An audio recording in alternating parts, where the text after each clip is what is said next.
क्या आप जानते हैं अगर एयरप्लेन उड़ान में आपका बैग डैमेज हो जाए तो क्या होगा?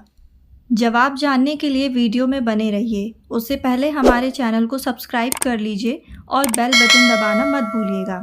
तो चलिए जानते हैं हम जवाब। ये जवाब सुन के आपको फ़ायदा ज़रूर होगा, इसलिए हमारे वीडियो में बने रहिए। इसका जवाब है इंडिया एयर रेगुलेटर डीजीसीए के एक्ट 1972 के अनुसार किसी पैसेंजर का सामान खोने, देरी होने या डैमेज होने की स्थिति में पैसेंजर एयरलाइंस कंपनी से 20,000 रुपये तक की डिमांड कर सकता है। तो जवाब सुन के आपको फ़ायदा हुआ ना? तो जल्दी से वीडियो को ढेर सारे लाइक दे दीजिए।